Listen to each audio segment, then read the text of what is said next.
tadi beliau itu sedikit saja saya menyampaikan ini bersangkutan dengan Kamtibmas juga, bahwa susunan acara yang pertama adalah pembukaan, terus kemudian doa, terus sambutan dari KPD dengan arahan dan paparan, yaitu mengaktifkan atau membuat posko PPKM, pemberlakuan pembatasan kegiatan masyarakat. Itu kembali, itu ada belangkonya karena apa di situ. Kenapa bertanya adakah anggarannya? Ada. Untuk kepala dinas itu untuk mengeluarkan dan memaksimalkan mobil yang 8% dari DD. Itu. Terus kemudian bahwa beliau Bapak Satgas Kabupaten menyadari bahwa peningkatan kasus COVID di Bengkulu Utara itu ada salah satu penyebabnya adalah dibukanya kembali, dikelonggarkannya kembali itu pesta resepsi pernikahan yang kemarin. Itu untuk sebabnya dia berpesan dan mengimbau dalam amanahnya, dalam arahannya, yaitu yang pertama jangan sampai kendor, jangan sampai jumawa, ataupun jangan sampai menyepelekan, intinya kalau bahasa Jawanya, bahasa Indonesianya itu gampang. Kalau sosialisasi COVID itu, kalau kita ambil yang udah COVID itu banyak bahasa Latinnya, bahasa ini. Yang penting kita pencegahan itu 5M. Yang satu, memakai masker. Yang kedua, mencuci tangan dengan sabun. Terus yang ketiga,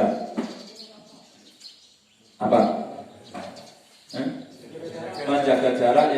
Yang kedua, menghindari kerumunan dan mengurangi aktivitas mobilitas. Terus kemudian dan arahan dan himbauan beliau juga bahwa ada beberapa item yang saya serapi. Yang pertama, mungkin tidak disampaikan selengkapnya, itu wajib ya, sama Pak Sekjam tadi. Yang pertama adalah dalam hal memutus perhatian ataupun karena juga yang pertama beliau meminta maaf kepada seluruh jajaran, seluruh staf atau kades atau camat bahwa dengan mendesaknya permasalahan melonjaknya kasus COVID itu hari Minggu tetap dilaksanakan koordinasi itu permintaan maaf beliau. Ada berapa item, ada ini yang pertama itu. Yang pertama adalah dalam hal menyikapi bulan puasa menyambut juga lebaran, yang pertama adalah tidak dilaksanakan takbir keliling.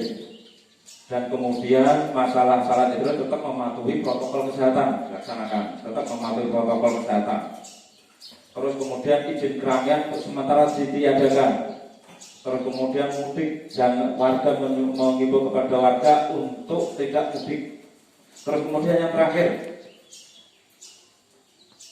tidak menutup tempat-tempat pariwisata untuk bagi desa yang mempunyai fasilitas.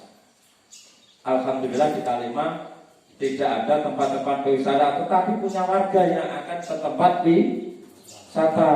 Dan kemudian dari Dinas Pariwisata itu menjamin beliau dari data di pariwisata akan turun langsung untuk monitoring di tempat-tempat wisata.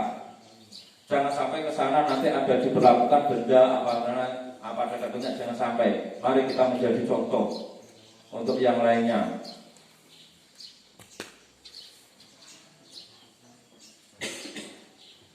Yang kebiasaan mungkin dari Karangtengah ke Pantai Indah itu diharapkan juga yang nantinya sebagai tokoh-tokoh yang ada di sini untuk memberikan contoh.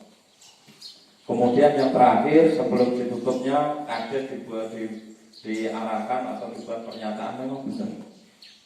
Di sini mari kita dukung perangkat desa, mari kita dukung kades. Bukan buat COVID ini, kenyataan. Kadang ini dari kades kita hanya menyampaikan kenapa pasar kok dibolehkan, terus kemudian pasar dibolehkan, terus kemudian resepsi tidak diperbolehkan. Itu karena memang di pasar itu tetap juga ada penyebaran lebih sedikit daripada resepsi pernikahan. Saya juga cuma menyampaikan kewajiban karena saya hadir juga meskipun mewakili. Karena di pasar tidak ada jabat tangan dan cipat cipu. Bagaimana kalau kita pada di pasar ada jabat tangan dan cipat cipu tali sayang, nanti dikira kita gila nanti kalau setiap pasar kita jabat tangan. Tetapi dalam hal ini dalam hal tadi dengan kesepakatan ini sebentar saja.